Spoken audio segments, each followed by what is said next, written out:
Assalamualaikum warahmatullahi wabarakatuh.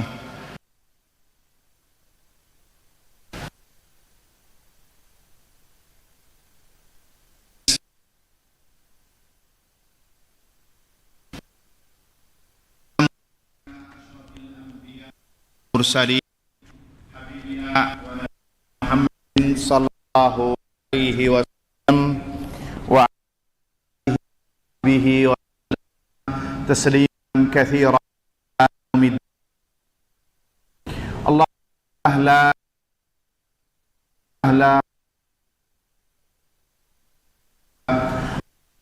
sadri wa yassir li qawli ilm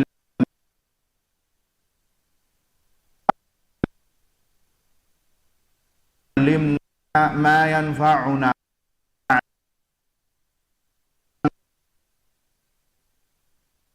ya alamin mahdina wa ahlana wa qaumana sirat mustaqim.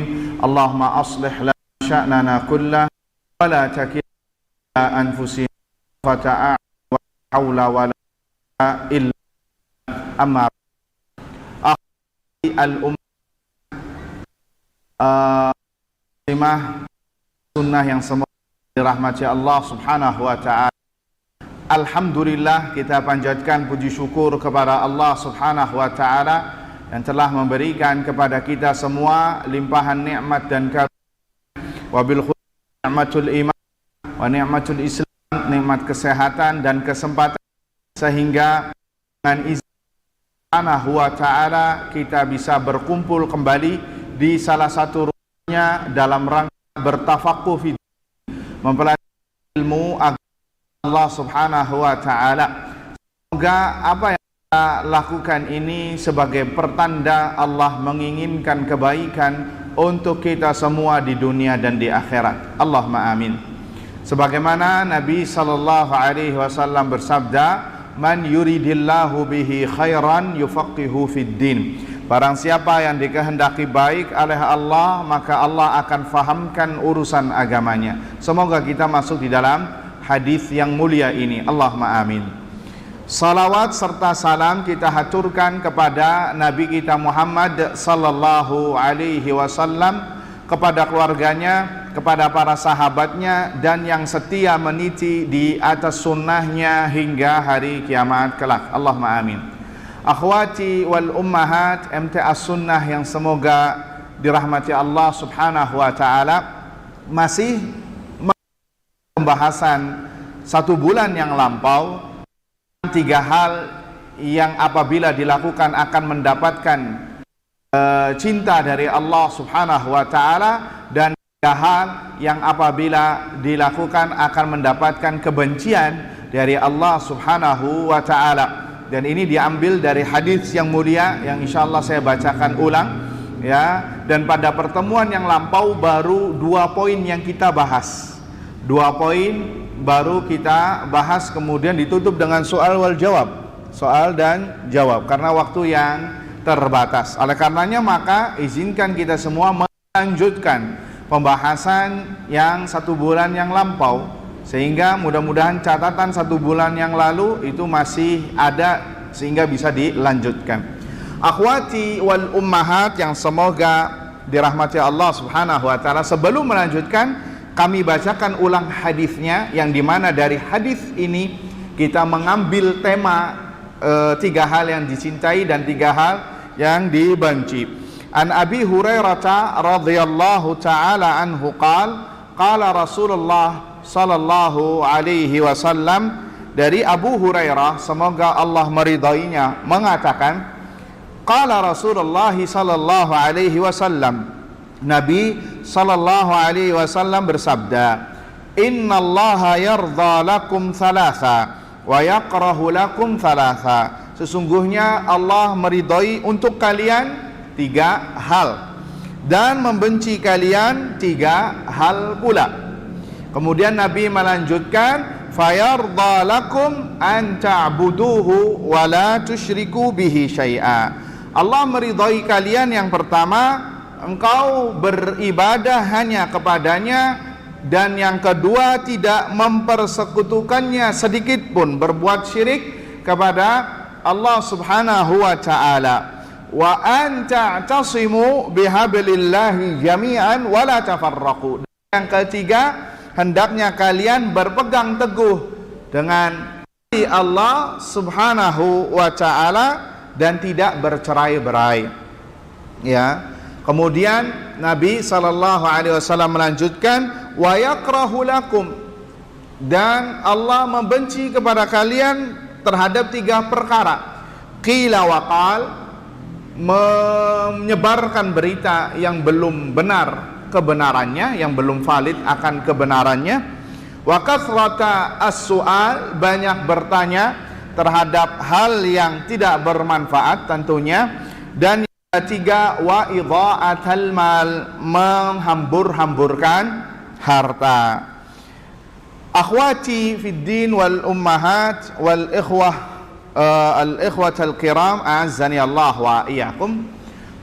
Kita singgung 2 poin pada pertemuan yang lampau, kita review secara singkat. Mudah-mudahan yang kemarin tidak hadir bisa mendapatkan manfaatnya. Yang pertama adalah wajibnya seorang hamba untuk mentauhidkan Allah Subhanahu wa ta'ala dalam beribadah kepadanya. Wajib bagi seorang muslim untuk mentauhidkan Allah Subhanahu wa ta'ala dalam beribadah.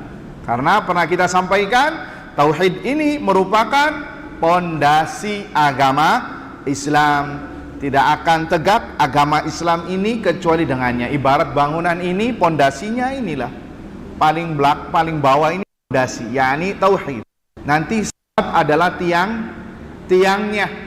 Dan yang paling atas pelengkap seperti akhlakul karimah, seperti bersosial, hablu minannasnya baik, hablu minallahnya baik, dari amalan-amalan sunnah, amalan-amalan tetap. Nah, ini jangan sampai nanti ibu-ibu salah ketika mengaplikasikan agama Islam. Ya, mengaplikasikan agama Islam atau amaliyahnya. Kan sebagian orang mengatakan, udahlah, yang penting sih saya baik sama orang lain. Udah ente nggak usah ngurus-ngurusin saya, kan yang penting akhlaknya baik, tapi nggak sholat misalkan. Ya, sebagian orang mengapresiasi orang yang berakhlak baik tapi nggak sholat. Tapi kalau sebaliknya yang sholat akhlaknya buruk, dikritik pedas atau disematkan buruk, ya memang itu buruk, tapi kenapa ini nggak dilakobi buruk sama buruk? Karena apa? Karena dalam kehidupan manusia ini kita harus menunaikan 2 hak. Hak Allah Azza wa Jal, yaitu hablu minallah, yang mana itu tauhid yang paling mendasar. Dan yang kedua adalah hablu minannas, hak-hak manusia, dan itu terrealisasi akhlak al-karimah, akhlak mulia. Ya, wa amilin nasa, atau ittaqillaha haitsuma kunta wa atbi'is sayyi'atal hasanata wa khaliqin nasa bi khuluqin hasan, kata Nabi, dan pergaulilah manusia dengan akhlakmu yang baik. Ini hablu minan nas. Sehingga seorang muslim yang baik adalah tatkala dia mempraktekkan 2 hak ini. Hak Allah Azza wa Jal, yaitu mentauhidkan yang paling tertinggi, tahta tertinggi, tauhid, mentauhidkan Allah dan mengamalkan kewajiban serta meninggalkan larangan. Di antaranya salat, puasa, zakat, haji. Larangan tidak berzina, tidak melakukan hal yang dilarang. Ini hak-hak Allah Subhanahu wa ta'ala. Baru setelah itu ada hak-hak manusia dan harus berjalan balance. Inilah seorang muslim yang sejati. Kalau salah satunya jomplang, maka dia jomplang, tidak dikatakan baik, tidak dikatakan berakhlak mulia, walaupun dia berakhlak mulia kepada manusia tapi tidak berakhlak kepada Rabbnya. Ada seorang muslim salat tapi berakhlak buruk. Naam, dia tidak berakhlak. Sebaliknya ada seorang muslim berakhlak mulia kepada manusia tapi tidak menunaikan hak Allah, maka dia juga tidak dikatakan berakhlak. Dan ini yang tidak disadari oleh manusia. Kenapa? Lebih intens menilai tatkala manusia berbuat baik sesama manusia. Dan hak yang tertinggi yang dimiliki, yang harus ditunaikan oleh seorang hamba adalah tatkala dia mentauhidkan Allah Azza wa Jal, beribadah hanya kepada Allah Subhanahu wa ta'ala, tidak memalingkannya kepada selain Allah Azza wa Jal. Allah mengatakan, mengambil sumpah kita, qul inna salati wa nusuki wa mahyaya wa mamati lillahi rabbil alamin. Ya, katakanlah wahai Muhammad, sesungguhnya salatku, ya, sembelihanku, hidupku dan mati untuk Allah Subhanahu wa taala. Ya, bukan untuk manusia. Lihat di sini Allah menyebutkan tentang hak-hak Allah Azza wa Jalla. Dan begitu juga tentang wasiat-wasiat Nabi kepada para sahabatnya, di antaranya kepada Mu'adz ibn Jabal. Ya Mu'adz, ittaqillaha haitsu ma kunta wa atbi'is sayyi'atal hasanata tamhuha wa khaliqin nasa bi khuluqin hasan. Wahai Mu'adz, bertakwalah Anda kepada Allah dimanapun Anda berada. Berarti ini apa, Bu? Hak Allah apa hak manusia? Hak Allah Azza wa Jalla. Ini yang dikedepankan. Wa atbi'is sayyi'atal hasanata tamhuha. Dan ini mengenai hak diri sendiri. Apabila Anda ketika melaksanakan ketaatan kemudian melakukan kesalahan, manusia wajar melakukan kesalahan, ya. Apa kata Nabi?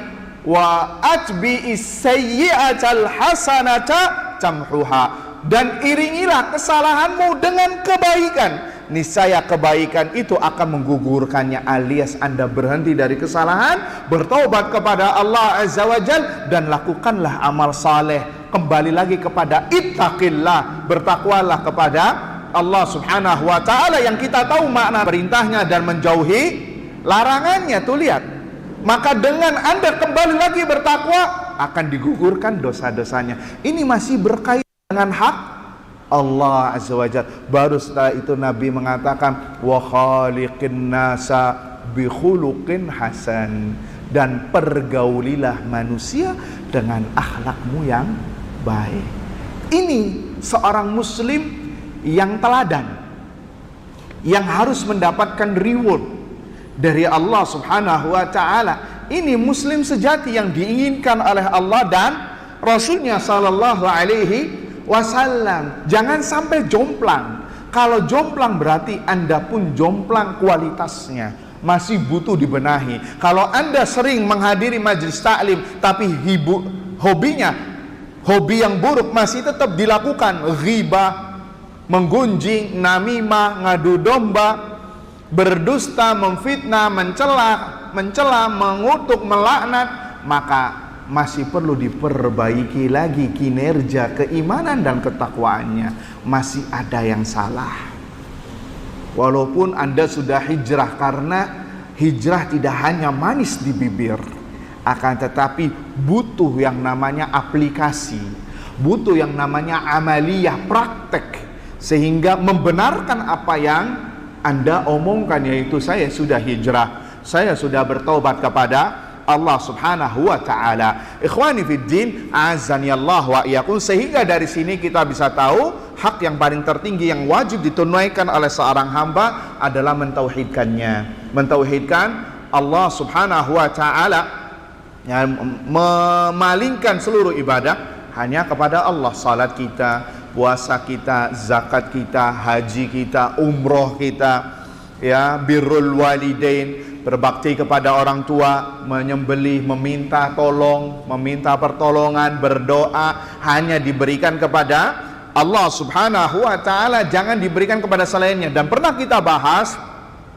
hadis Mu'adz yang Nabi ngajarin apa sih haknya Allah dan apa hak hamba atas Allah. Pernah kita bahas, ya, haknya Allah atas manusia manusia beribadah hanya kepada Allah dan tidak berbuat syirik. Dan haknya manusia apabila mereka menjalankan hak Allah, maka mereka tidak diazab oleh Allah. Dan pernah kita bahas panjang lebar ini, ya, masalah mereka tidak diazab kalau mentauhidkan Allah Azza wa Jalla. Berarti kalau dibalik ini yang mengerikan, selagi manusia atau masyarakat tidak mentauhidkan Allah, maka musibah dan bencana akan terus bergulir,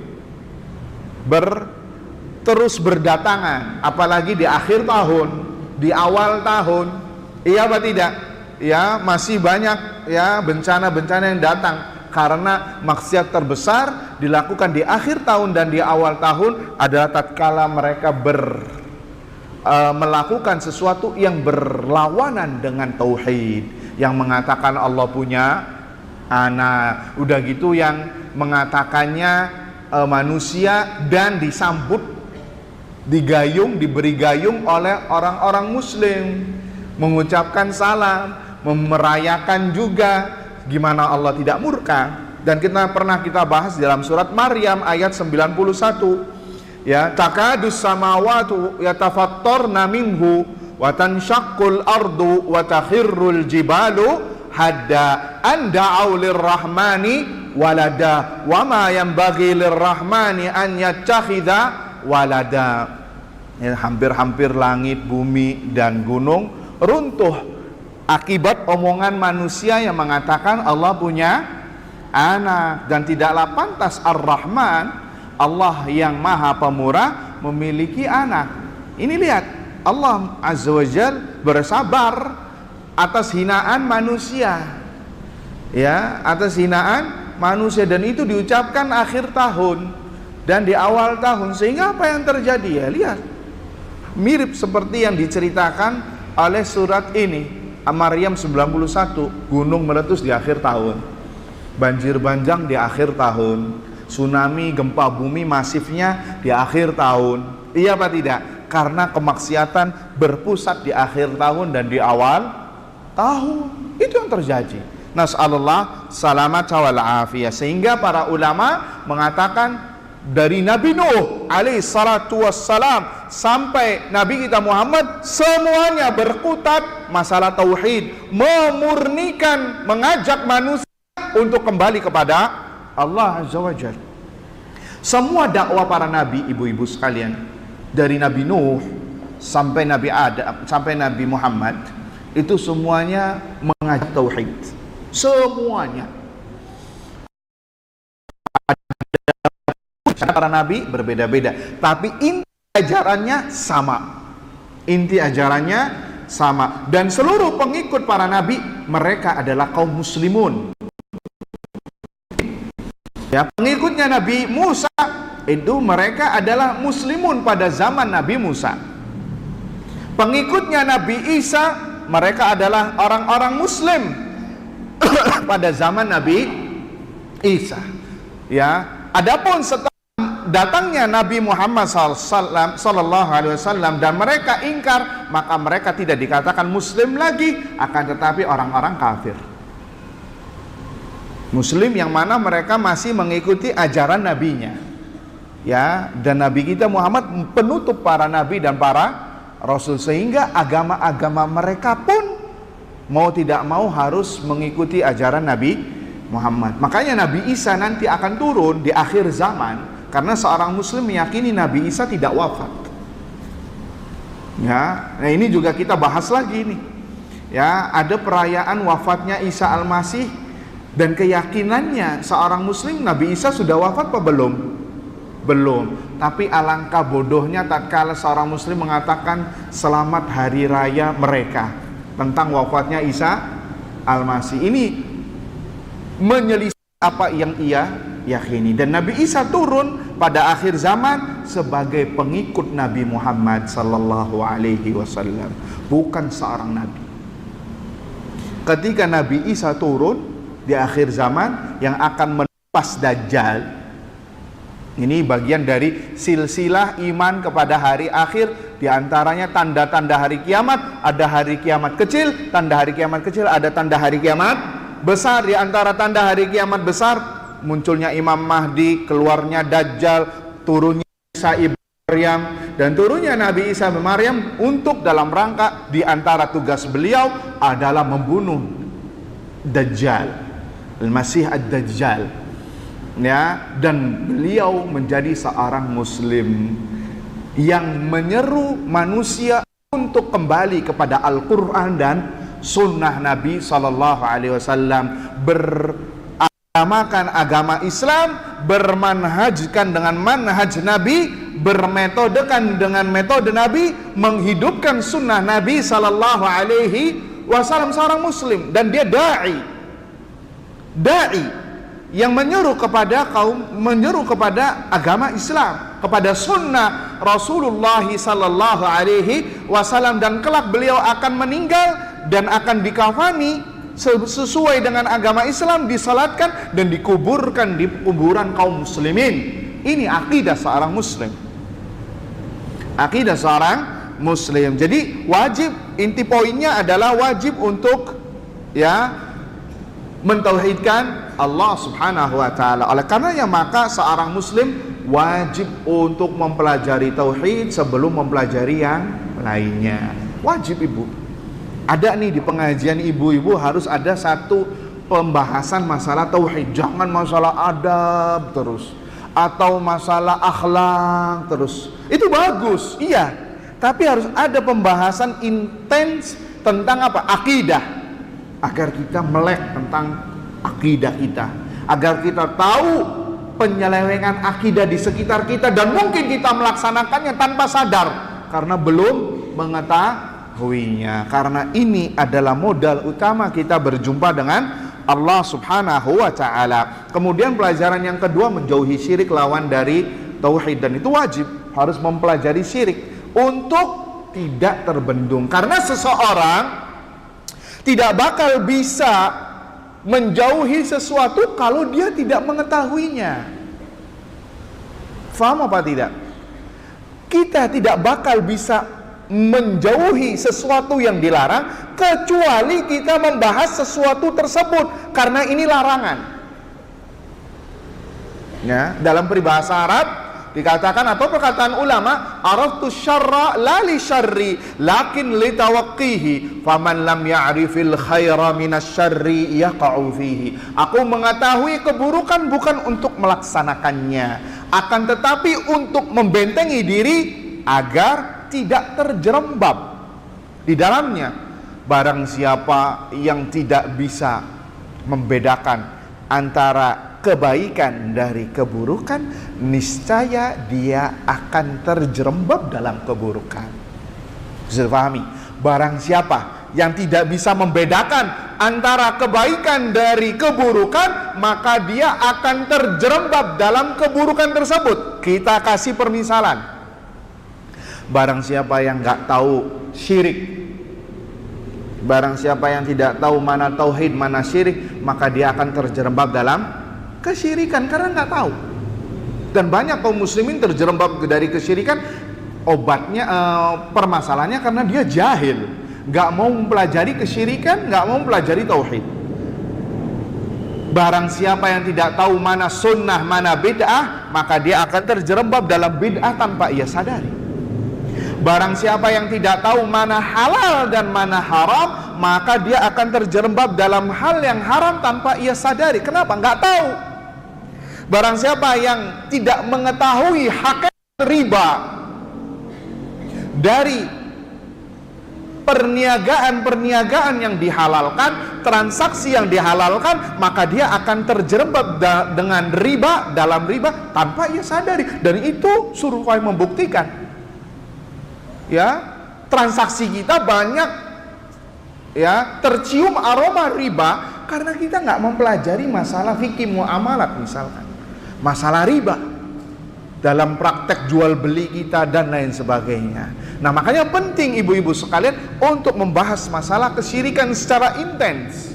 Ini hanya sekedar muqaddimah, ya, agar nanti kita bisa melek. Ternyata akidah itu penting sekali untuk kita bahas, apalagi di zaman yang penuh dengan orang-orang banyak keluar jalur dari syariat kita. Bukan hanya orang kafir saja, bahkan muslim sendiri banyak yang tidak bisa dibedakan mana muslim mana kafir kecuali penampilannya saja. Iya apa tidak? Apalagi sekarang banyak muslimah yang nggak pakai kerudung, ternyata dia sholat 5 waktu, pakai bajunya seksi, ya, SPG itu istilahnya bupati, ya tahu ibu bupati? Tahu ya bupati ya? Saya malu untuk nyebutinya. Bupati, ada lagi you can see my kelek, ya. Saya kira bukan muslim. Kenapa ya nggak pakai kerudung, pakainya gitu. Ternyata sholat 5 waktu bau mukena dianya. Tuh, bau mukena maksudnya apa? Mau sholat. Subhanallah, masih sholat. Tapi penampilannya nggak ada bedanya dengan orang kafir, ya. Bahkan wanita yang berjilbab pun banyak yang melakukan tindak tanduknya dengan mereka yang masih awam atau masih melakukan banyak pelanggaran. Ini pentingnya kita menuntut ilmu di zaman yang penuh dengan fitnah ini, ya. Apalagi ibu-ibu tinggal di kota besar Jabodetabek, berbeda dengan orang yang tinggalnya mungkin di pedesaan. Fitnahnya mungkin lebih kecil ketimbang yang tinggal di pedesaan, yang di perkotaan. Di perkotaan kalau ibu punya duit untuk melakukan apapun, kalau kita tidak punya iman, bisa melakukan semaunya sendiri. Istilah orang sini, semau gue. Itu yang terjadi. Jadi penting bagi kita semua untuk mempelajari kesyirikan, karena Allah tidak main-main mengancam orang yang berbuat syirik akan, ya, tidak diampuni oleh Allah Subhanahu wa taala kalau dia mati. Orang yang berbuat syirik ada beberapa bahaya. Yang pertama, kalau mati tidak diampuni dosanya. Kemudian terutama syirik besar, kemudian akan kekal abadi di neraka. Akan kekal abadi di neraka. Kemudian yang ketiga, amalannya semuanya hancur. Salatnya, puasanya, zakatnya, hajinya, umrohnya, sodakohnya, birrul walidainnya, menjamu tamunya, semuanya hancur disebabkan dia satu melakukan kesyirikan, syirik besar, seperti menyembelih hewan kepada selain Allah, mendatangi dukun, menggunakan jimat dengan keyakinan jimat itu bisa memberikan manfaat secara zatnya, ya, mendatangi kuburan dengan niat untuk taqarrub kepada Allah, berdoa kepada si mayit, ya, berdoa kepada si mayit, minta syafaat, minta tawasul, ya. Kemudian berdoa kepada kuburan-kuburan atau yang dikeramatkan lainnya, batu, pohon, ya, ngalap berkah, meminta keberkahan dengan dalih ini bisa menyelamatkan dia dari api neraka. Yang menggunakan sihir, apabila dia melakukan satu dan beberapa contoh kesyirikan, maka seluruh amalannya akan hancur dan dia bisa murtad dari agama Islam. Jadi ngeri apa tidak, Bu? Ngeri. Wajib untuk kita melek terhadap akidah ini, ya, karena ini yang akan dibawa mati dan akan berjumpa dengan Allah Subhanahu wa ta'ala. Taib, khani fiddin azani Allah wa iyyakum. Padahal niat mau nge-review ibu, tapi kok kebablasan ya. Ya mohon maaf ya, makanya saya agak sedikit cepat intonasinya karena untuk mengejar waktu. Ya, karena 1 jam ini sebenarnya tidak cukup ya, cuman gak apa-apa di press daging-dagingnya saja. Taib, ikhwani fiddin azani Allah wa iyyakum. Poin yang ketiga, dan ini pemulai pembahasan, adalah wajibnya bagi kita untuk berpegang teguh dengan tali Allah Subhanahu wa ta'ala dan tidak bercerai-berai. Wajib untuk berpegang teguh dengan tali Allah Subhanahu wa ta'ala dan tidak bercerai-berai. Allah Azza wa Jalla berfirman di dalam surat Al-Imran ayat 103, Allah mengatakan, wa'tasimu bihablillahi jami'an wa la tafarraqu, ya, dan berpegang teguhlah kalian dengan tali Allah Azza wa Jalla dan janganlah kalian bercerai-berai. Ibu-ibu sekalian yang semoga dirahmati Allah Subhanahu wa ta'ala, dalam ayat ini Allah Azza wa Jal memerintahkan kepada kita semua agar berpegang teguh dengan Al-Quran dan dengan sunnah Nabi Sallallahu Alaihi Wasallam, serta melarang kita untuk berpecah belah, ya, untuk berpecah belah. Tentunya ya kita ini harus dengan ilmu, ya, bagaimana seseorang bisa berpegang teguh dengan tali Allah, dengan tali Rasulullah SAW, yaitu as-sunnah, kecuali dengan menuntut ilmu. Ya, ini penting. Apalagi lebih-lebih lagi di zaman sekarang ini, ibu-ibu sekalian, ya, fitnah banyak tersebar yang menggiring manusia pada jalan yang salah. Baik itu fitnah syahwat ataupun fitnah syubhat. Fitnah syahwat kita tahu, ya, yang berkaitan dengan syahwat. Adapun fitnah syubhat adalah perkara-perkara yang rancu, pemikiran-pemikiran yang menyimpang, yang dijadikan sebagian orang sebagai landasan agama, itu syubhat. Yang mana Nabi SAW dalam beberapa riwayat menyuruh kita untuk meninggalkan syubhat yang remang-remang. Siapa yang meninggalkan syubhat, faqad istabra'a li dinihi wa irdih, maka dia telah menyelamatkan agama dan kehormatannya. Syubhat itu, Bu, bahasa kitanya, kita nggak tahu ini halal atau haram. Dalam muamalah, dalam akidah, ini benar atau salah. Maka kata Nabi, kasih koridor. Kalau Anda meninggalkan syubhat, Anda telah menyelamatkan agama dan kehormatan. Sebagian orang kan gini, udah deh nggak apa-apa, ambil dulu, nanti tanya ustadznya belakangan. Iya apa tidak? Nah, maka orang yang seperti ini, dia telah mengorbankan agama dan kehormatannya. Seorang muslim yang baik, dia menjaga. Jangan nunggu nanti, tanya dulu, sekarang lakukan. Salah. Kalau Anda belum tahu dan Anda memang ragu terhadap perbuatan tersebut, apakah ini halal atau haram, apakah ini dibolehkan atau tidak, apakah ini menyimpang atau tidak pemikirannya, maka tinggalkan dulu. Ya, tinggalkan dulu dalam rangka untuk menjaga agama.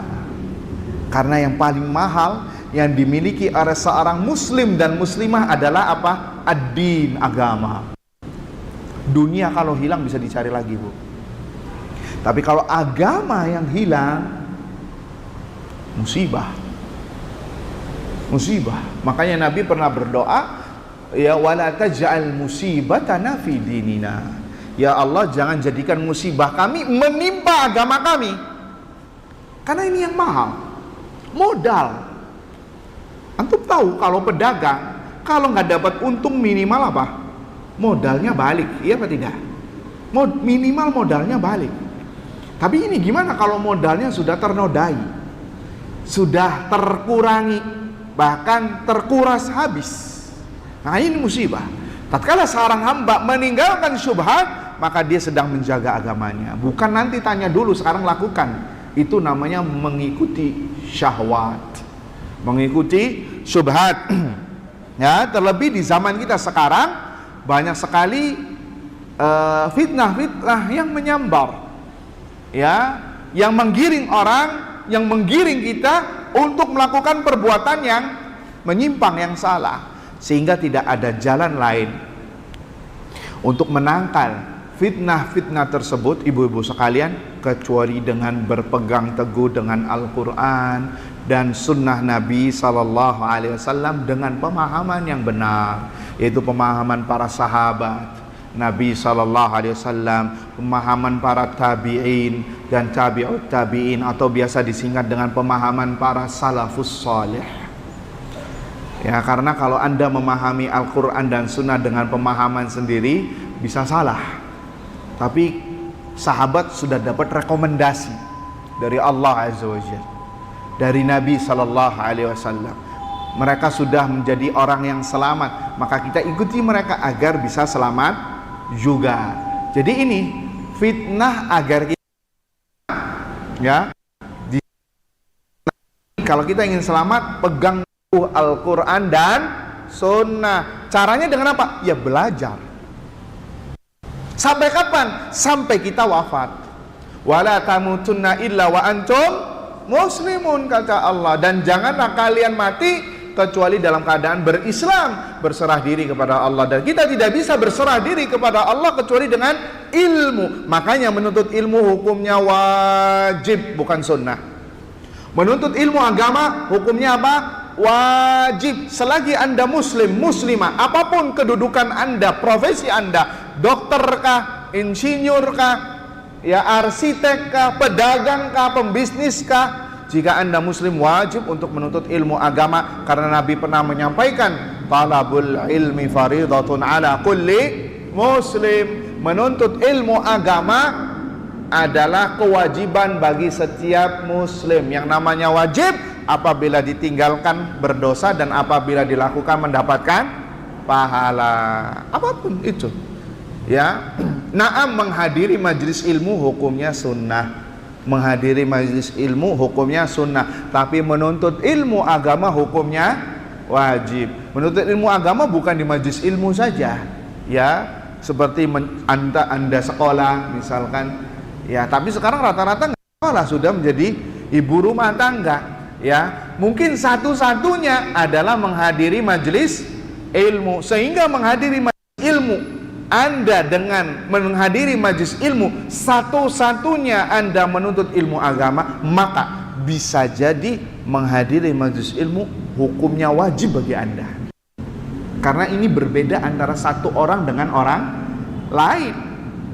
Ya, mungkin ada santri yang belajar di pondok, kemudian pas liburan hadir di majelis ilmu, mungkin hukumnya sunnah. Tapi bagi ibu-ibu yang nggak pernah belajar ilmu agama, kecuali hanya dengan menghadiri majelis ilmu, seperti misalkan, maka hukumnya bisa wajib. Tergantung kondisinya Anda. Sehingga orang yang tidak hadir tanpa alasan yang dibenarkan, alasan syar'i, maka bisa berdosa. Karena hukumnya bisa wajib, bisa dipahami. Jadi itu kembali ke keadaan masing-masing. Kalau ibu hanya belajar ilmu agamanya misalkan di sini, tidak di tempat lain, ya, misalkan di majlis-majlis ilmu lainnya yang insya Allah ustadznya kredibel dan terpercaya ilmunya yang disampaikan, maka itu hukumnya sunnah, mau di sini atau di tempat yang lain. Tapi kalau satu-satunya hanya di sini, berarti menuntut ilmu Anda hadir di sini hukumnya apa? Wajib. Hukumnya apa? Wajib, dan apabila ditinggalkan bisa berdosa. Nabi SAW pernah bersabda dalam hadis riwayat Abu Daud, Tirmidzi dan lainnya, fa innahu man ya'ish minkum fasayara ikhtilafan katsira fa 'alaikum bisunnati wa sunnatil khulafa'il mahdiyyin ar-rasyidin. Kata Nabi SAW, sesungguhnya siapa di antara kalian yang masih hidup setelah kematianku, niscaya dia akan mendapatkan perselisihan yang begitu banyak. Perselisihan yang begitu banyak. Semua masing-masing mengatakan saya yang paling benar, ya, saya yang paling benar. Sampai ada yang mengatakan kapling surga ada di tangan saya, misalkan. Ya, ini kan sudah offside. Ya, maka apa barometernya? Nabi kasih solusi. Fa'alaikum bisunnati, wajib bagi kalian berpegang teguh dengan sunnahku dan sunnahnya para khulafa ar-rasyidin, berpegang teguh juga dengan sunnahnya para khulafa ar-rasyidin, yaitu Abu Bakar, Umar, Uthman dan Ali. Ya'addu 'alaiha bin nawajid, gigitlah sunnah tersebut dengan gigi geraham kalian. Tidak, lihat, Nabi tidak mengatakan gigitlah dua sunnah tersebut dengan gigi geraham kalian, tapi Nabi mengatakannya dengan single, gigitlah sunnah tersebut. Padahal tadi disebutkan ada dua sunnah, ya, kemudian diakhiri dengan gigitlah dengan sunnah tersebut. Apa hikmahnya dan apa rahasianya? Ibu-ibu sekalian dan bapak-bapak yang semoga dirahmati Allah Azza wa Jalla, kata para ulama menunjukkan bahwa sunnahnya Nabi adalah sunnahnya para khulafaur rasyidin, dan sunnahnya khulafaur rasyidin adalah sunnahnya Nabi. Satu kesatuan. Akhirnya Nabi mengatakan di akhir, gigitlah dengan sunnah tersebut dengan gigi geraham, artinya Anda berpegang teguh. Bahasa orang sekarangnya fanatik. Walaupun ini image-nya negatif, ya, tapi kita dituntut oleh Islam tidak boleh fanatik kecuali kepada Al-Quran dan sunnah yang sahih, sunnah yang sahihah, karena ini pasti benar. Adapun pendapat ulama, pendapat ustadz, pendapat kiai bisa benar, bisa salah. Islam tidak mengajarkan fanatik kepada atau pengkultusan kepada individu yang sekarang lagi ramai disinggung ini, ya. Tidak mengkultuskan orang bisa benar bisa salah, ya, tapi kita disuruh untuk mengkultuskan Al-Quran dan Sunnah. Bagaimana mengkultuskannya? Dengan mengamalkannya, mempelajarinya dan mengamalkannya. Selain dari itu bisa diambil kalau benar, sesuai. Kalau salah ya mohon maaf, jika itu ustadz, kiai, siapapun dia, hatta ulama, kalau terang-terangan menyelisihi Al-Quran dan Sunnah, ya kita tolak. Perkataan Abdullah ibn Mas'ud radhiyallahu ta'ala anhu mengatakan, kullun yu'khadhu wa yurad illa sahibu hadzal qabr. Semua perkataan diterima atau ditolak kecuali penghuni kuburan ini, sambil menunjuk ke kuburan Nabi sallallahu alaihi wasallam. Karena perkataan beliau pasti benar. La yantiqu anil hawa in huwa illa wahyun yuha. Perkataannya Nabi itu tidak keluar dari hawa nafsunya, melainkan wahyu yang Allah wahyukan kepadanya. Pernah suatu ketika para sahabat berselisih ketika Abdullah ibn Abbas radhiyallahu ta'ala anhu menyebutkan perkataan firman Allah dan sabda Nabi. Akan tetapi manusia mengatakan apa? Akan tetapi perkataan Abu Bakar dan Umar demikian.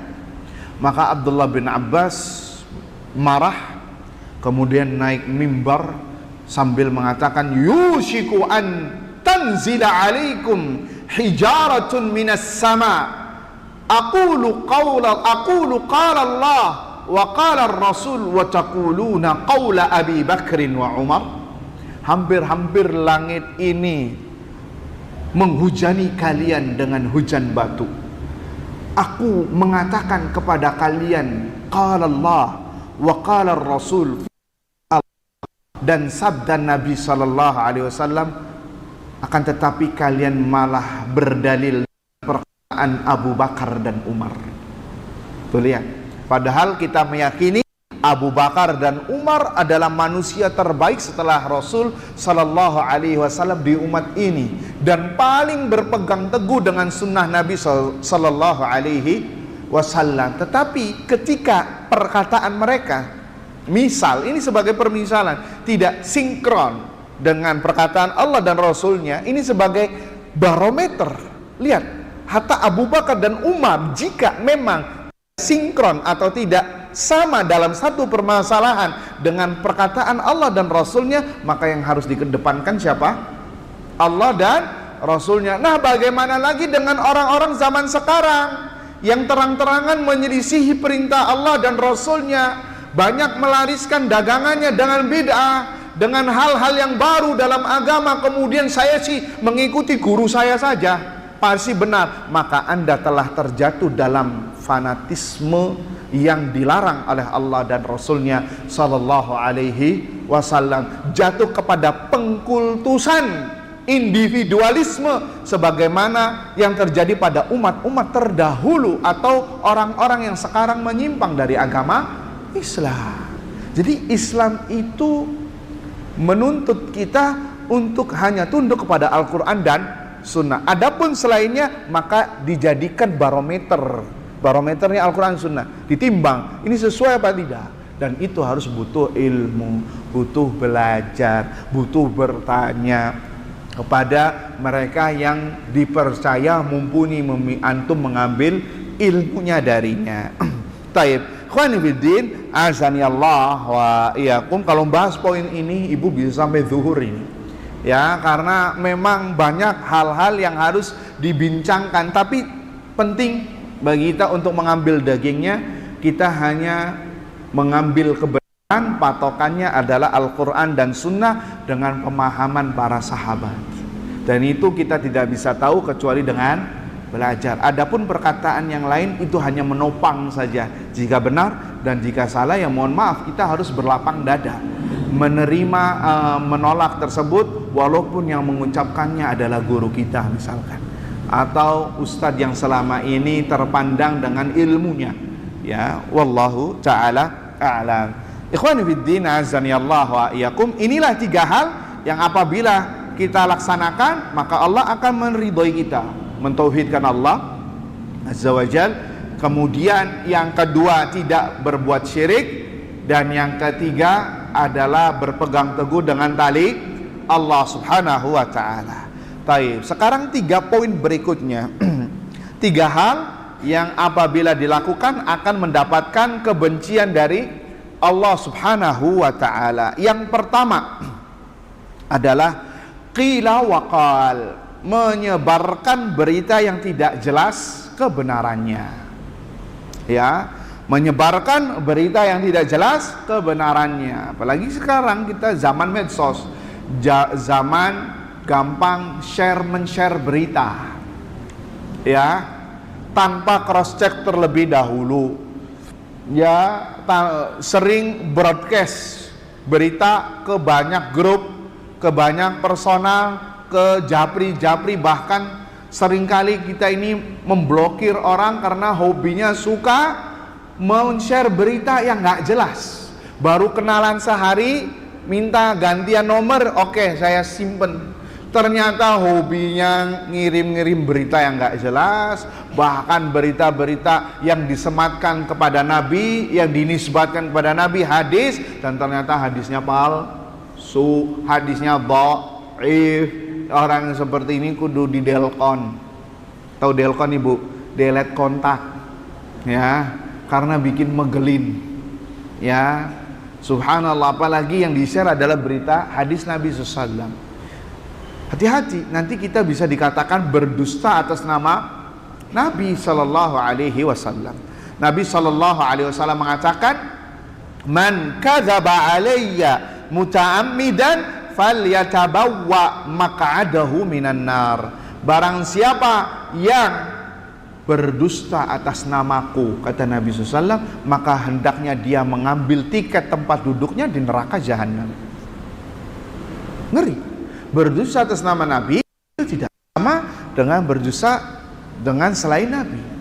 Selain Nabi berdusta dosa besar, tapi dengan atas nama Nabi dosanya berkali-kali lipat. Di antaranya dia harus mengambil tiket tempat duduknya di neraka jahanam. Men-share berita hadisnya dhaif, menghabarkan atau hadisnya palsu, qala Rasul sallallahu alaihi wasallam, Nabi bersabda, udah gitu ujung-ujungnya barang siapa yang tidak men-share berita ini maka akan terjadi malapetaka dalam diri dan keluarganya. Dari mana yang seperti ini? Ya, kitanya lagi takut, langsung share lagi, kena imbasnya. Hati-hati. Ya, itu contoh seperti ini. Apalagi contoh berita yang kalau sudah viral ternyata bisa membuat kerugian di masyarakat. Beritanya yang bikin orang panik, akan terjadi gempa bumi megatrust jam sekian. Kalau tidak di-share nantinya bakal ibu dan suami serta anak bakal mati mendadak. Kita takut, oh ya harus di-share. Ini sama-sama bodohnya. Yang nge-share sama yang nerima sharean sama-sama bodohnya. Ya. Ikhwani fiddin, azani Allah wa iyyakum. Makanya penting bagi kita untuk memfilter. Tidak semua berita itu harus kita share. Allah dan Rasulnya sallallahu alaihi wasallam telah memberikan barometer masalah ini. Dalam surat Al-Hujurat ayat 6, Allah mengatakan, ya ayyuhalladzina amanu in ja'akum fasiqun binaba'in fatabayyanu. Hai orang-orang yang beriman, apabila datang kepada kalian orang fasik dengan membawa berita, maka ceklah kebenarannya. Jangan langsung ditelan mentah-mentah. Cek dulu, benar ataukah salah.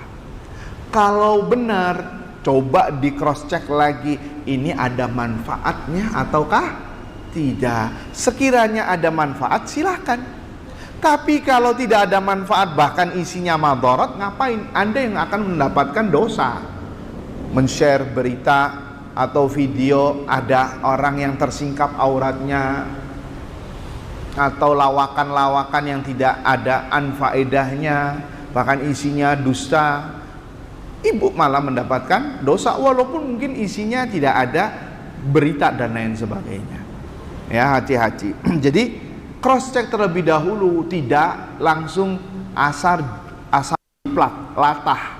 Sebagian orang FOMO-an, ya, ikut-ikutan, saya share biar rame-rame, tapi isinya banyak pelanggaran. Bahkan Nabi SAW memberikan predikat orang yang suka men-share berita, menghabarkan berita tanpa cross check terlebih dahulu dengan sebutan pendusta. Dalam sebuah hadis Muslim, Nabi SAW bersabda, "Kafa bil mar'i kadziban an yuhadditsa bi kulli ma sami'." Cukuplah seorang itu dikatakan pendusta tatkala dia memberitakan apa yang ia dengar. Setiap kali ia dengar langsung diberitakan, entah itu offline ataupun online. Offline, ya ini paling banyak juga, ya, apalagi kalau ibunya suka menggosip. Ya, ada satu orang pernah ngomong, "Ustadz, saya ini kalau pusing kepala, puyeng, ya, mumet, habis goreng ikan, datang ke tetangga goreng orang." Paham gak maksudnya? Maksudnya apa? Hobinya gosip, tetangganya digosipin, siapapun, yang bahkan sampai suaminya pun digibahin. Kalau sudah gitu, fresh otak katanya, enak, damai, seakan berada di surga. Nah, orang yang seperti ini wajib harus dibawa pakai ambulan untuk diterapi. Ya, ini sudah penyakitan. Ya, hati-hati. Dan hati-hati juga kalau Anda berteman dengan orang yang tipikal kayak gini, yang tadinya Anda nggak suka ghibah jadi gibah. Ya, ada tipikal orang kayak gitu. Ya, apalagi raut mukanya sudah mencerminkan dia lagi gemes sama orang, kelihatan tuh. Ya, ghibahnya level tinggi. Naudzubillah min dzalik. Taib, yang kedua, di antara hal yang mendatangkan kebencian dari Allah Subhanahu wa taala adalah banyak bertanya tentang sesuatu yang tidak bermanfaat. Banyak bertanya tentang sesuatu yang tidak perlu atau tidak bermanfaat. Dan ini merupakan sebab hancurnya umat-umat terdahulu. Rasulullah SAW bersabda dalam sebuah hadis yang diriwayatkan oleh Imam Muslim, "Ma nahaitukum anhu fajtanibuh wa ma amartukum bihi faf'alu minhu mastata'tum." Apa yang aku larang untuk kalian, maka jauhilah. Dan apa yang aku perintahkan kepada kalian, maka lakukanlah semampu kalian. Ya. Fa inna ma ahlakal ladzina min qablikum kasratu masailihim wa ikhtilafuhum ala anbiya'ihim. Karena kebanyakan orang itu binasa, orang-orang sebelum kalian, disebabkan banyaknya bertanya dan perselisihan mereka terhadap para nabi mereka, pembangkangan mereka terhadap nabi mereka. Itu yang terjadi. Ya, banyaknya bertanya terhadap hal yang tidak bermanfaat dan pembangkangan mereka terhadap nabi mereka, sehingga menyebabkan mereka binasa. Sebagai contoh yang diabadikan oleh Allah dalam Al-Quran surat Al-Baqarah, penyembelihan sapi betina. Bani Israel itu disuruh untuk nyembelih sapi. Mau sapi mana aja terserah, ada kasus pembunuhan, pelakunya tidak ketahuan. Ini syariat Nabi Musa. Allah nyuruh Nabi Musa untuk nyembelih sapi, kepalanya nanti dipotong, setelah itu dipukulkan kepada jasad mayit, nanti mayit itu akan hidup dengan izin Allah tentunya, kemudian akan mengkabarkan siapa pelakunya. Beres, titik, mati lagi. Tapi Bani Israel ini kaum pembangkang. Nanya sama Nabi Musa, wahai Nabi Musa, sapinya kayak apa? Akhirnya dikasih tuh satu kriteria, sapinya yang gak tua dan yang gak muda, tengah-tengah. Itu juga udah rada sulit. Tanya lagi, ya wahai Musa, sapi kayak gitu lumayan banyak, coba mintakan sama Allah, tanyakan sapinya warnanya apa. Tuh, kaum pembangkang, ya, sapinya warna apa? Yang sudah tahu sapi ada yang warnanya putih semua, ada yang warnanya hitam sama putih. Ini nanya warnanya kayak apa? Dibikin rada sulit juga itu. Ya, sapinya warna kuning yang apabila antum lihat itu orang langsung terpesona. Ya, ini rada sulit. Akhirnya lihat kaum pembangkang ini nanya lagi sama Nabi Musa, wahai Nabi Musa, innal baqara tashabaha alaina. Sesungguhnya sapi kayak gitu banyak. Coba tanya lagi sama Rabbmu, sapinya tolong diklasifikasikan lagi, kasih sifat yang khusus.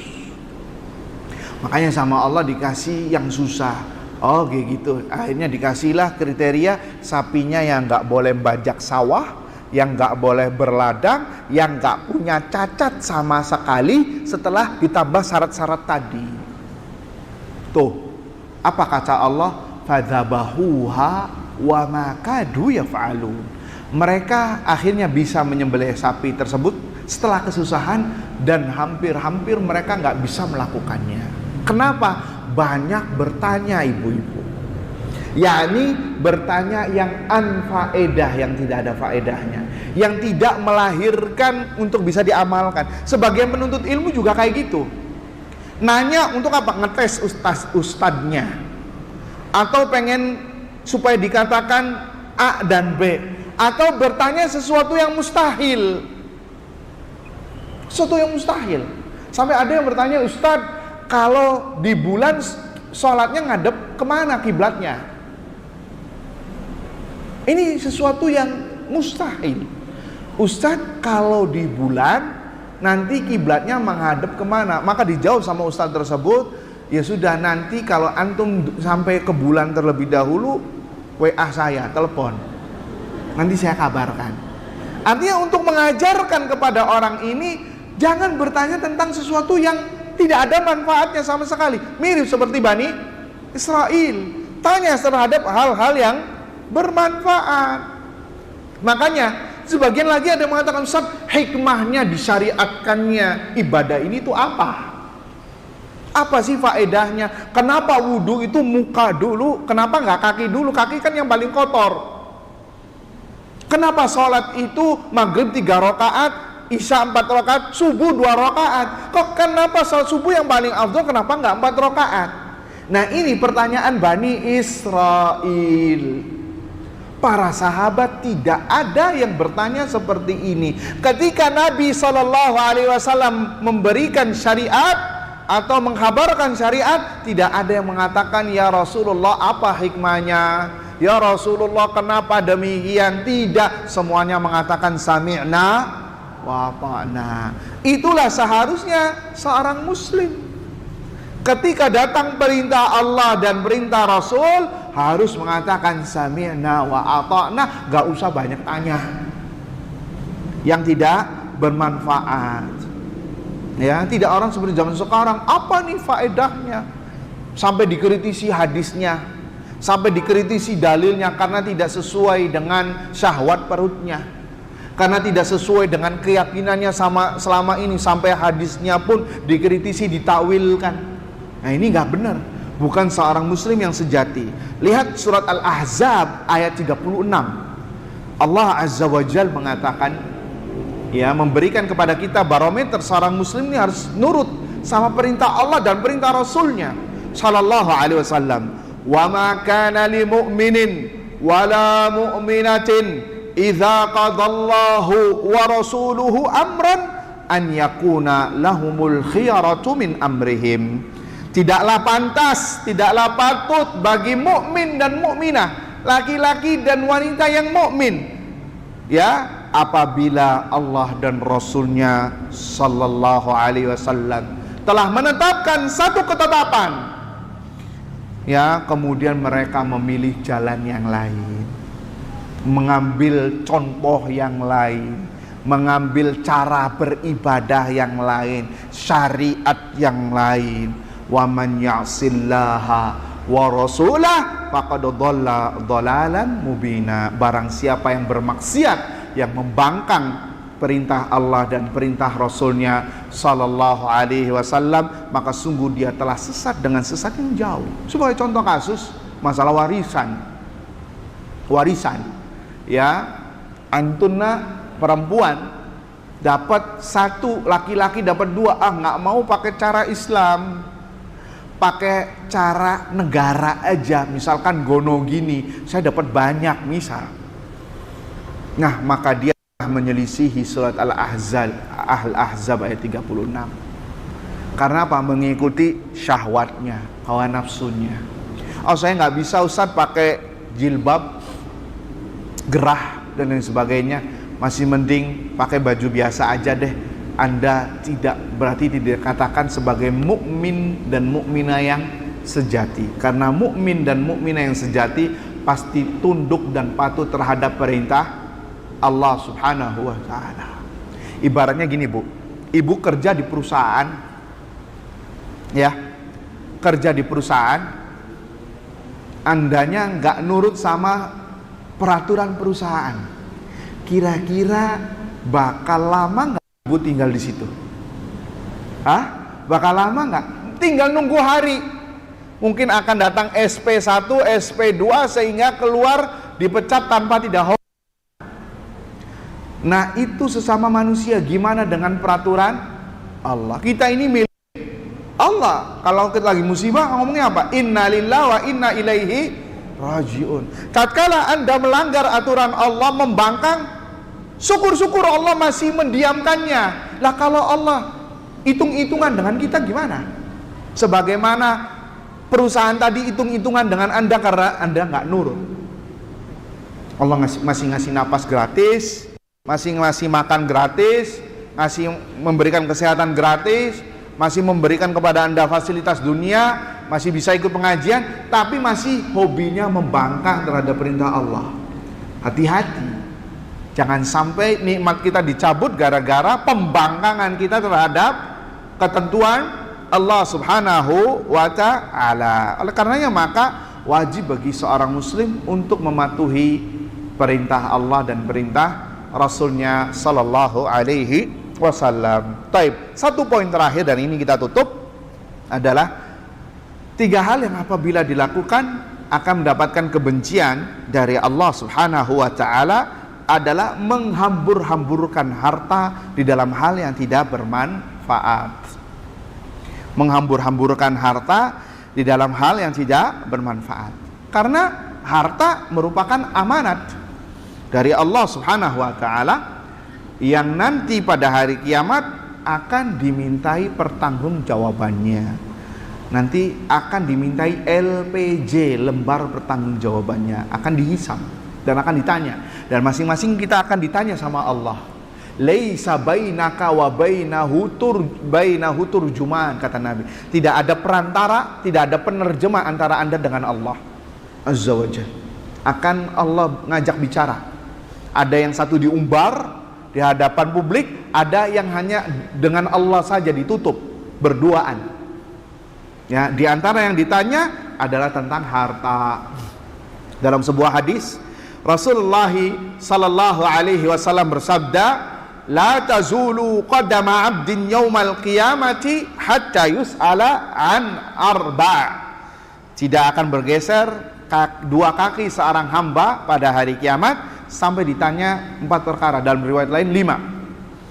Yang pertama, an umrihi fi ma'afna, tentang umurnya, untuk apa ia habiskan. Ya, umurnya akan ditanya sama Allah. Selama ini untuk ngapain saja? Untuk main game, untuk ngopi di kafe doang, untuk ghibah, namimah, apa untuk hal maksiat, apakah untuk belajar, semuanya akan ditanya. Dalam riwayat lain akan ditanya tentang masa mudanya. Ini tambahannya.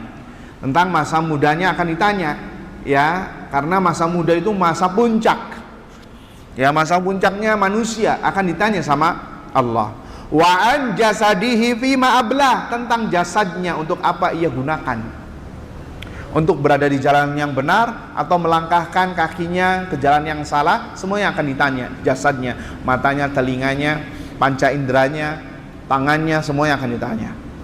Kemudian wa an malihi min aina iktasabahu wa fima wada'ah. Masalah harta akan ditanya 2 poin. Masalah harta akan ditanya 2 poin. Dari mana ia dapatkan dan untuk apa? Apakah dari hal yang halal ataukah dari yang haram? Kalau dari yang haram bisa diazab oleh Allah jika tidak diampuni. Langsung diazab oleh Allah jika tidak diampuni. Kalau tentang dari hartanya dari hal yang halal, maka akan ditanya wa fima wada'ah. Untuk apa dibelanja? Untuk apa hartamu? Dibelanjakan kemana? Apakah ke hal yang baik ataukah yang tidak? Ke hal yang berbau ketaatan di jalan Allah ataukah menghambur-hamburkannya, atau malah untuk bermaksiat kepada Allah Subhanahu wa taala, akan ditanya harta gitu. Jadi ada 2 poin. Dari mana ia dapatkan dan untuk apa? Kemudian yang terakhir wa an ilmihi madza amila fihi, dan tentang ilmunya sejauh mana ia amalkan. Ibu yang sudah hadir di majelis ilmu, mungkin sebagian ada yang sudah tahunan, akan ditanya sama Allah sejauh mana ilmu yang Anda dapatkan, sudah diaplikasikan atau tidak. Maka dari sini kita bisa tahu ilmu bukan hanya sekedar khazanah. Yang ilmu itu yang bermanfaat, yang mengajari kita, membisikkan kita untuk beramal, dan kelak akan dimintai jawaban Allah Subhanahu wa taala. Maka seorang muslim hendaknya menggunakan hartanya untuk suatu yang bernilai ibadah di sisi Allah Subhanahu wa taala. Itulah ayyatuhal akhwat wal ummahat wal ikhwah, 3 hal yang apabila dilakukan akan dicintai oleh Allah: mentauhidkannya, tidak berbuat syirik, dan berpegang teguh dengan tali Allah. Dan 3 hal yang apabila dilakukan akan mendapatkan kebencian dari Allah Subhanahu wa taala, seperti menyebarkan berita yang tidak benar, kemudian bertanya terhadap hal yang tidak bermanfaat, dan yang terakhir adalah menghambur-hamburkan harta. Wallahu taala a'lam bissawab. Sebelum ditutup, jika ada yang mau ditanyakan maka dipersilahkan.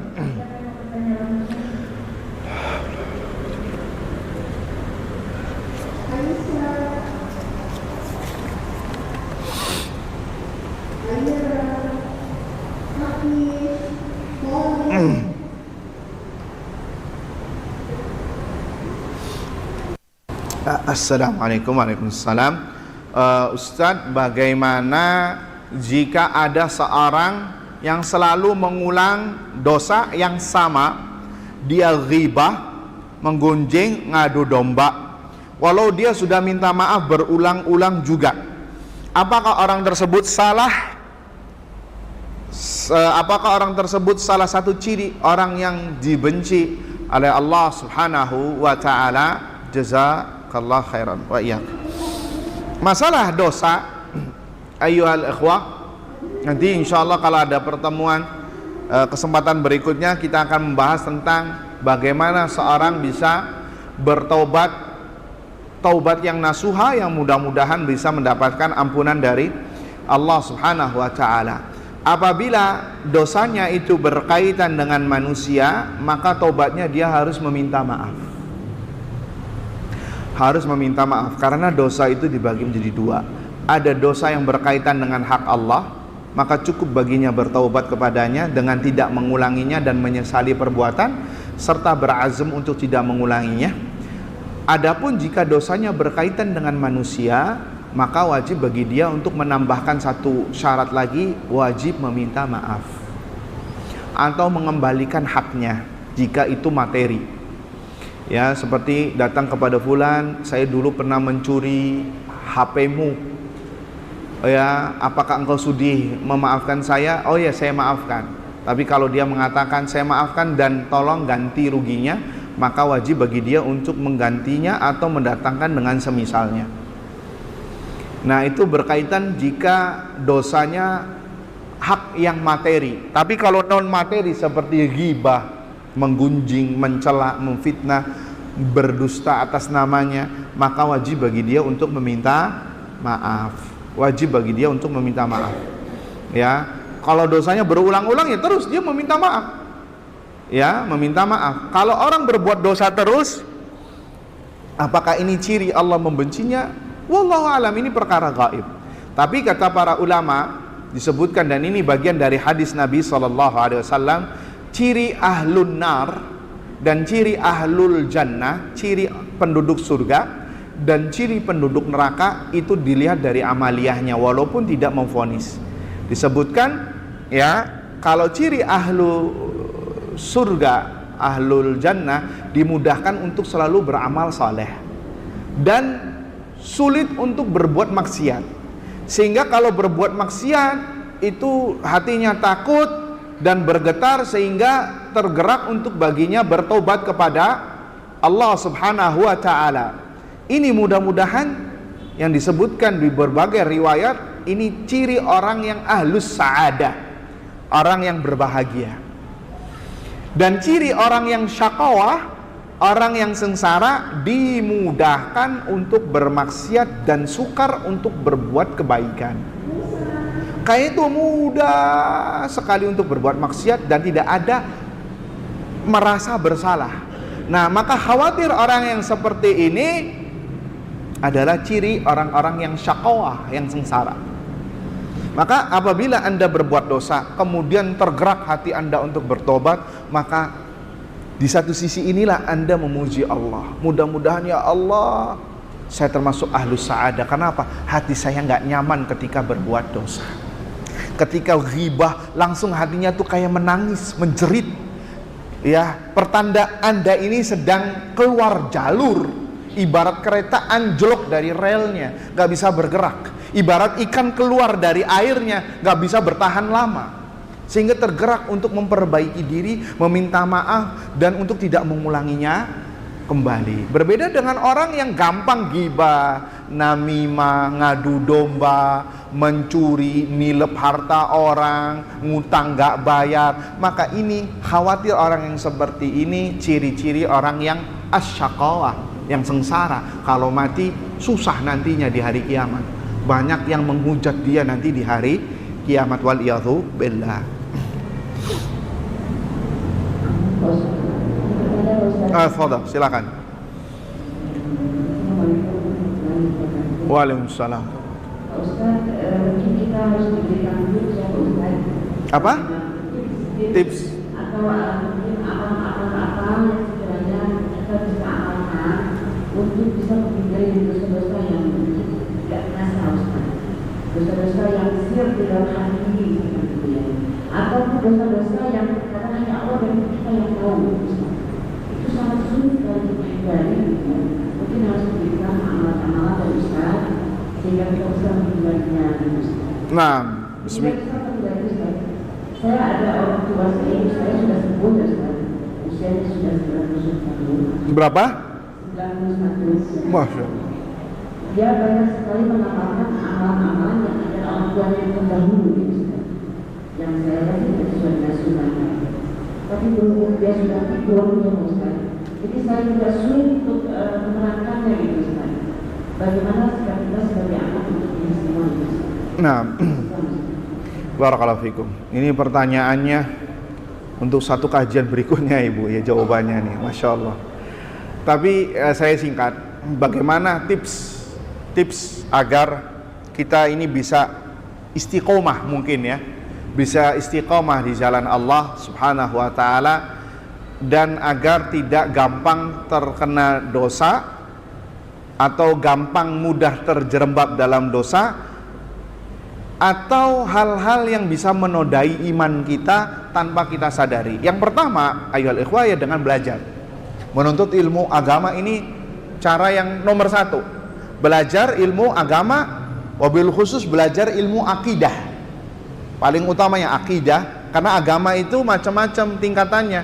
Dari segi ilmu, ada ilmu akidah, ada ilmu manhaj, ada ilmu fikih, ada ilmu adab, ada ilmu akhlak, ada ilmu fikih muamalah dan lain sebagainya, ilmu hadis juga, ya. Maka yang pertama kali Anda ikhtiar untuk menjaga agar Anda bisa selamat, ya belajar ilmu agama secara umum, wabil khusus pelajari ilmu akidah secara intens. Yang dengan itu Anda bisa mengetahui dan menyingkap mana yang benar dan mana yang salah.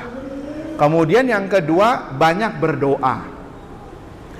Karena kita nggak tahu kita ini bisa selamat atau tidak, kita ini akhir hidupnya bisa baik ataukah tidak. Semua perkara ada di tangan Allah Subhanahu wa ta'ala. Bukan berarti kita sekarang kita bakal selamanya seperti ini, nggak ada yang tahu, iya apa tidak. Akhir kehidupan kita nggak tahu, maka banyak berdoa. Di antara doa yang Nabi ajarkan kepada kita semua adalah ya muqallibal qulub tsabbit qalbi ala dinik. Wahai zat yang membolak-balikan hati, tetapkanlah hatiku di atas agamamu. Karena hati ada di tangan Allah Subhanahu wa ta'ala. Allah bolak-balikan sesuai dengan kehendaknya. Sampai dalam hadis dikatakan, hari ini mukmin, besoknya kafir. Atau paginya mukmin, besoknya sorenya kafir, sorenya mukmin, paginya kafir. Kenapa? Karena hatinya terpapar dengan fitnah dunia sampai menjual dan menggadaikan agamanya. Ini karena dia terkena fitnah. Makanya kita meminta kepada Allah Azza wa Jal, berdoa, merengek dan meminta kepadanya agar selalu ditegakkan, diteguhkan dalam iman dan Islam. Allah mengatakan wala tamutunna illa wa antum muslimun, ya, dan jauhkan janganlah kalian mati, kata Allah, kecuali dalam keadaan muslim, yakni berserah diri kepada Allah Subhanahu wa ta'ala. Dan doa-doa yang semisal banyak, diantaranya doa Nabi agar terhindar dari kesyirikan yang diketahui ataupun yang tidak diketahui. Nabi SAW bersabda, Allahumma inni a'udzubika an usyrika wa ana a'lamu wa astaghfiruka lima la a'lam. Ya Allah, aku berlindung kepadamu dari perbuatan kesyirikan yang aku ketahui, yang sudah dipelajari, sudah ketahui. Wa a'udzubika lima la a'lam, dan aku berlindung kepadamu dari kesyirikan yang aku nggak ketahui, yang aku nggak sadari, rasakan. Seperti riya tanpa disadari, sum'ah tanpa disadari, perkataan atau perbuatan yang mengandung kesyirikan dan ternyata itu kita lakukan, ternyata karena kita nggak tahu. Berlindung kepada Allah Azza wa Jal agar tidak terjerembab dalam kesyirikan. Ini Nabi Sallallahu Alaihi Wasallam ngajari kepada kita agar menjaga akidah kita. Tuh lihat, sampai Nabi pun ngomong demikian. Apa? Tujuannya karena akidah itu sesuatu yang paling mahal yang dimiliki oleh seorang muslim dan muslimah. Bahkan Umar pun yang sudah dijamin masuk surga berdoa seperti yang didoakan Nabi SAW. Apa di antara doa Nabi SAW? Allahumma ja'al amali kullahu salihah wa ja'alhu liwajhika khalisa wa la taj'al li ahadin fihi syai'a. Ya Allah, jadikanlah seluruh amalku salih, yakni diterima oleh Allah sesuai dengan sunnah Nabi SAW dan tidak termasuk dari kategori bid'ah. Waja'alhu liwajhika khalisa, dan jadikanlah amalku ini ikhlas karenamu ya Allah, mengharap wajahmu, salatku untukmu, puasaku untukmu, hajiku untukmu, ibadahku seluruhnya untukmu. Wala taj'al li ahadin fihi syai'a, dan jangan jadikan amalku ini yang aku perbuat aku selewengkan untuk selainmu ya Allah. Artinya bisa riya, bisa sum'ah. Nah ini penting. Ini Umar loh, sekelas Umar yang sudah dijamin masuk surga, berdoa demikian menjaga keikhlasan. Bagaimana lagi dengan kita ya. Jadi penting ya, kita harus masif, harus gunakan waktu kita untuk belajar dan berdoa kepada Allah Subhanahu wa taala. Kemudian yang ketiga, tips yang ketiga, cari circle yang baik.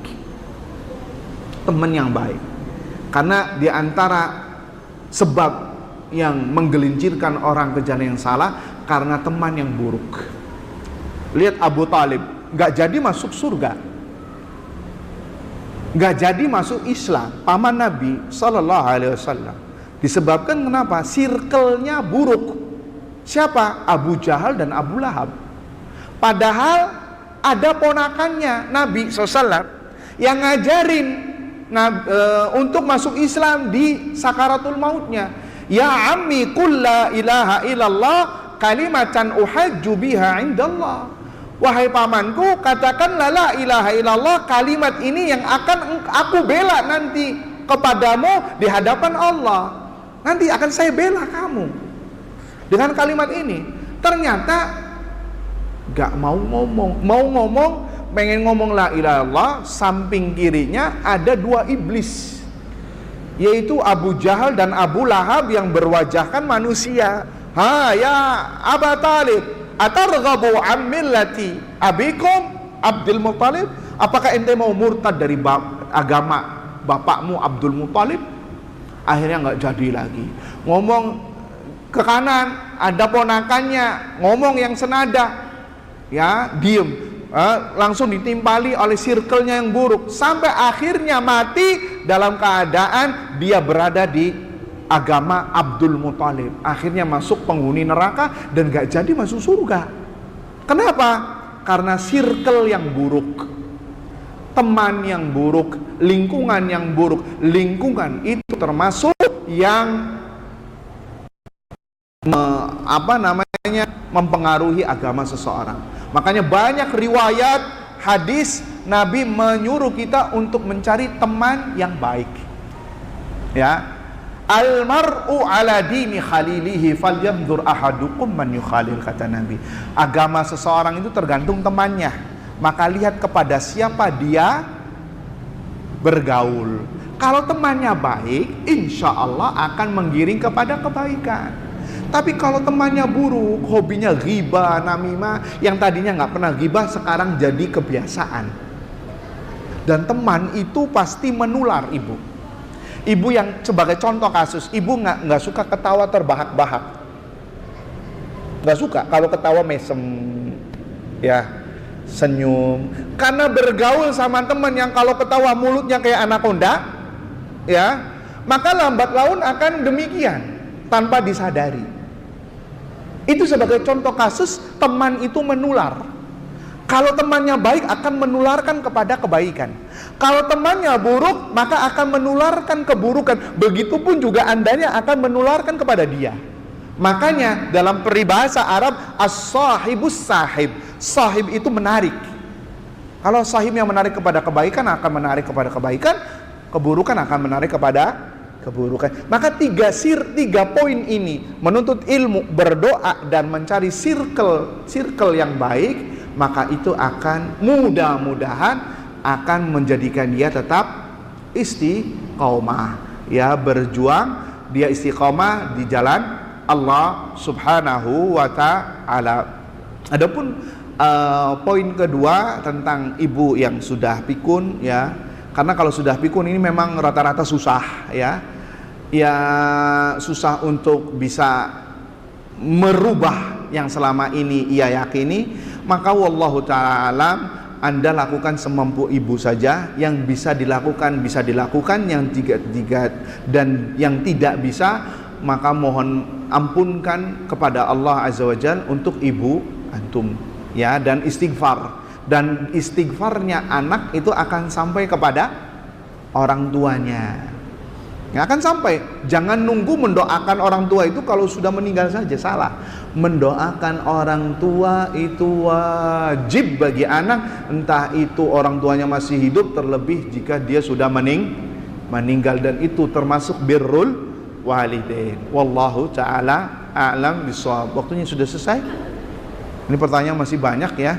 Mohon maaf atas banyaknya pertanyaan tapi belum bisa dijawab satu persatu karena waktu sudah berada di penghujung. Ya, semoga apa yang disampaikan bermanfaat untuk kita semua. Ya, mohon maaf atas sedikit keterlambatan karena di jalan tadi sempat hujan, jadi sebentar sendat ya. Wallahu taala alam bissawab. Kita tutup dengan doa kafaratul majlis. Subhanakallahumma wa bihamdika asyhadu an la ilaha illa anta astaghfiruka wa atubu ilaik. Assalamualaikum warahmatullahi wabarakatuh.